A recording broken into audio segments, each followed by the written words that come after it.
Hello. आज के video में हम एमपीपीएससी स्टेट एलिजिबिलिटी टेस्ट 2022 के बारे में बात करेंगे। इस वीडियो में हम exam pattern, subject, eligibility, exam fees इन सब के बारे में बात करेंगे।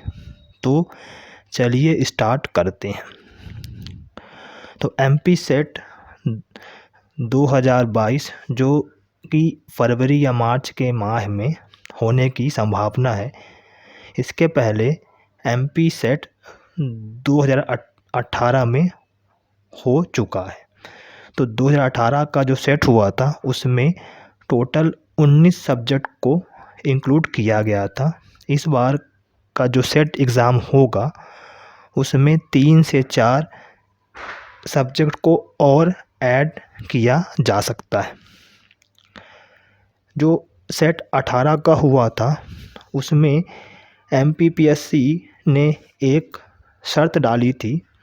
ऐसे अभ्यर्थी जो एमपी सेट 18 के पहले एक सेट ऑलरेडी हो चुका था 17 में, उसमें जो अभ्यर्थी उस सेट को क्वालिफाई कर चुके हैं वो 18 के सेट में फॉर्म नहीं अप्लाई कर सकते थे।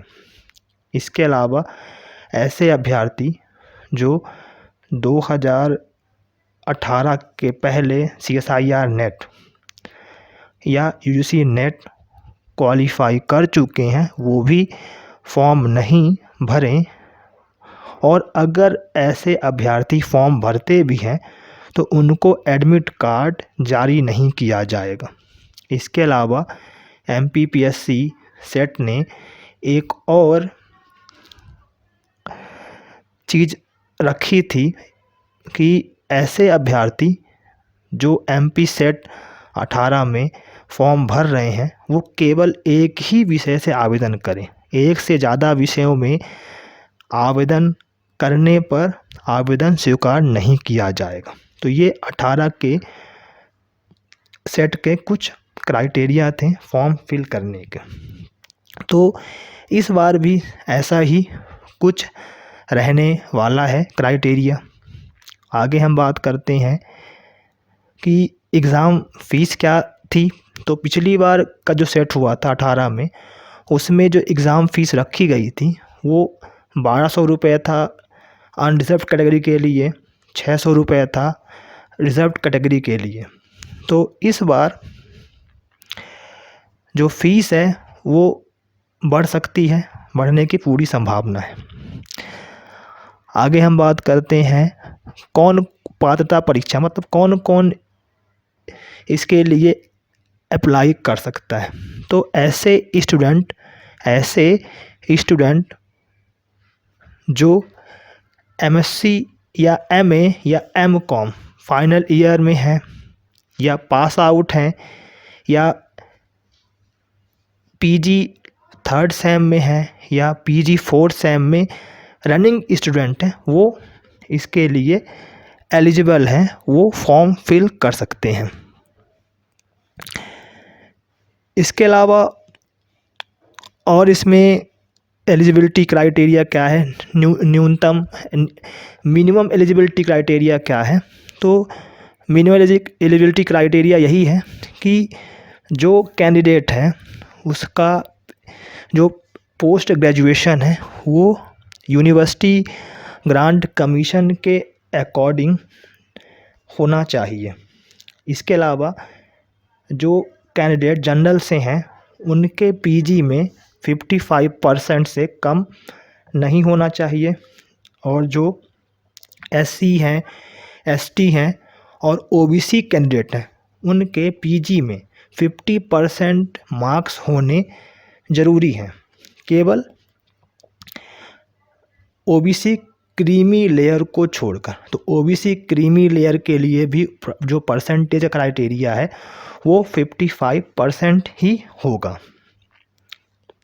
इसके अलावा ऐसे कैंडिडेट जो PG लास्ट ईयर में हैं, 3rd सेम या 4th सेमेस्टर में हैं, या जिनका अभी लास्ट ईयर का PG लास्ट ईयर का या थर्ड या फोर्थ सेमेस्टर का रिज़ल्ट नहीं आया है, या जिनका रिज़ल्ट वेटिंग में है, वो कैंडिडेट भी एग्ज़ाम फॉर्म भर सकते हैं, लेकिन उनका जो रिज़ल्ट है वो प्रोविज़नल रहेगा।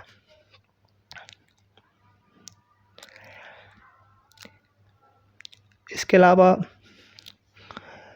एक इम्पॉर्टेंट नोट ये था MPPSC सेट में कि जो पहली बार जो सेट हुआ था वो टोटल 19 सब्जेक्ट में हुआ था। तो उन 19 सब्जेक्ट्स के बहुत सारे उन्होंने सह विषय या उसके एलाइड सब्जेक्ट को मान्य किया था। तो कौन कौन से एलाइड सब्जेक्ट हैं जो 18 के सेट में MPPSC ने एलिजिबल किया था? अगर कैंडिडेट के पास जो MPPSC ने एलाइड सब्जेक्ट को मान्य किया है, अगर उस सब्जेक्ट से है PG, तो वही उस सब्जेक्ट से फॉर्म भर सकते हैं। तो चलिए हम लोग बात कर लेते हैं कौन कौन से एलाइड सब्जेक्ट हैं जो MP सेट ने 18 में एलिजिबल किए थे, तो उसको भी हम देखेंगे। उसके पहले अपन देख लेते हैं कौन कौन से पेपर क्या रहेंगे इसमें। तो पेपर सेम जो UGC नेट में होते हैं वही रहेंगे। तो पहला पेपर वही है अपना है टीचिंग और रिसर्च एप्टीट्यूड का, जिसमें 50 क्वेश्चन रहेंगे 100 मार्क्स के। जो सेकंड पेपर है वो 100 मार्क्स का 100 क्वेश्चन रहेंगे, जिसमें टोटल टोटल फॉर्म क्वेश्चन रहेंगे। तो फर्स्ट पेपर में 150 क्वेश्चन रहेंगे 100 मार्क्स के, 1 घंटे का रहेगा। और जो सेकंड पेपर रहेगा उसमें 100 क्वेश्चन रहेंगे 200 मार्क्स का। तो टोटल 300 मार्क्स का एग्ज़ाम होगा, और इसमें कोई भी नेगेटिव मार्किंग नहीं होगी। तो हम लोग बात करते हैं मेन, और इसमें जो रिज़ल्ट है, रिज़ल्ट की जो प्रोसीजर है सेम UGC नेट वाला सिस्टम है कि केवल जो कैंडिडेट पास होंगे उस पास में भी जो टॉप के 6% होंगे उन्हीं को सेट क्लियर किया जाएगा। तो जितने नंबर ऑफ़ स्टूडेंट होंगे उन नंबर स्टूडेंट के टॉप 6% जो क्वालिफ़ाई करेंगे उन्हीं को सेट क्वालिफ़ाई किया जाएगा। और इसमें जो क्वालिफ़िकेशन क्राइटेरिया है वो कैटेगरी वाइज जो MP में जो रिजर्वेशन का फंडा चलता है उसी अकॉर्डिंग से कैटेगरी का रिज़ल्ट बनेगा। आगे हम बात करेंगे कौन कौन से एग्ज़ाम सेंटर रहेंगे। तो पिछली बार 8 एग्ज़ाम सेंटर थे, इंदौर, भोपाल, ग्वालियर, जबलपुर, रीवा, सतना, सागर, उज्जैन। तो इस बार कुछ सेंटर बढ़ सकते हैं। हम बात करेंगे मेन कौन कौन से विषय सम्मिलित हैं। तो अगर हम बात करें केमिकल साइंस, तो केमिकल साइंस सब्जेक्ट में कौन कौन से एलाइड सब्जेक्ट थे? तो केमिस्ट्री, उसके बाद chemical science, applied chemistry, environmental chemistry, pharmaceutical chemistry, physical chemistry, organic chemistry, inorganic chemistry, industrial chemistry और एनालिटिकल केमिस्ट्री। अगर कैंडिडेट के पास इन सब्जेक्ट्स में से किसी एक सब्जेक्ट में भी PG होगा तो वो केमिकल साइंस से फॉर्म भर सकता है। इसी प्रकार से अगर हम कॉमर्स की बात करें तो कॉमर्स का जो स्नातकोत्तर उपाधि है वो मेनली MCOM है, लेकिन अगर किसी के पास MCOM नहीं है, उसके पास कॉमर्स या अकाउंटेंसी या मैनेजमेंट या अकाउंटेंसी मैनेजमेंट में PG है, तो वो भी कॉमर्स के लिए सेट का फॉर्म अप्लाई कर सकता है। इसके अलावा थर्ड सब्जेक्ट था डिफेंस एंड स्ट्रेटजिक स्टडीज़। तो इसमें डिफेंस स्टडीज़ हो गया, डिफेंस एंड स्ट्रेटजिक स्टडीज़ हो गया, या मिलिट्री साइंस। अगर इनमें से किसी में PG है तो वो इसके लिए फॉर्म भर सकता है। इकोनॉमिक्स की बात करें तो इकोनॉमिक्स में अप्लाइड इकोनॉमिक्स और इकोनॉमिक्स, इन में से कोई से में PG है तो इकोनॉमिक्स का सेट भर सकता है। इंग्लिश का कोई भी एलाइड सब्जेक्ट नहीं था। ज्योग्राफी की बात करें तो ज्योग्राफी में ज्योग्राफी, ओशियनोग्राफी और मेट्रोलॉजी, हिंदी में बात करें तो हिंदी और ट्रांसलेशन साइंस। हिस्ट्री की बात करें तो हिस्ट्री में history, modern history, medieval history और एंशियंट हिस्ट्री, ये इसके एलाइड सब्जेक्ट हैं।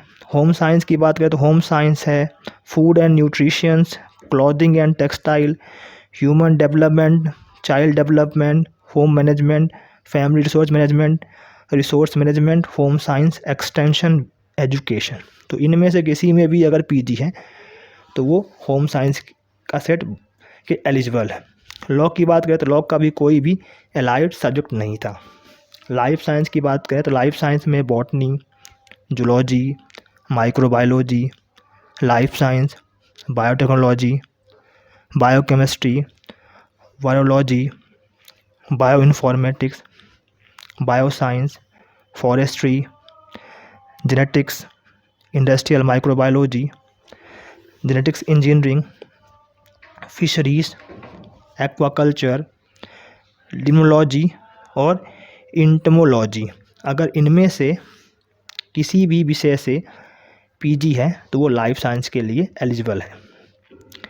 मैथमेटिकल साइंस की बात करें तो mathematics, statics, applied mathematics, computational mathematics, industrial math, engineering maths, mathematical science. Music की बात करें तो म्यूजिक का कोई भी एलाइड सब्जेक्ट नहीं है। फिलॉसफी की बात करें तो फिलॉसफी का भी कोई भी एलाइड सब्जेक्ट नहीं है।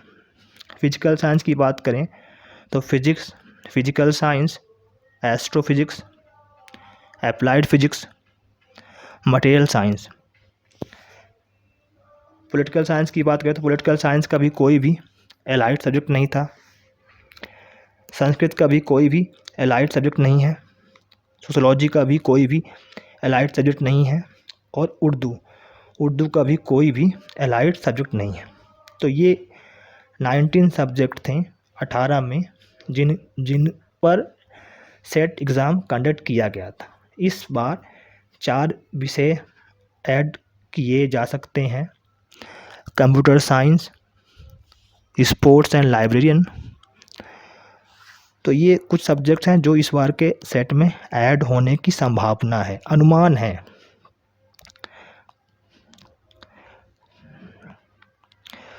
तो ये कुछ महत्वपूर्ण जानकारी थी एमपी सेट से रिलेटेड।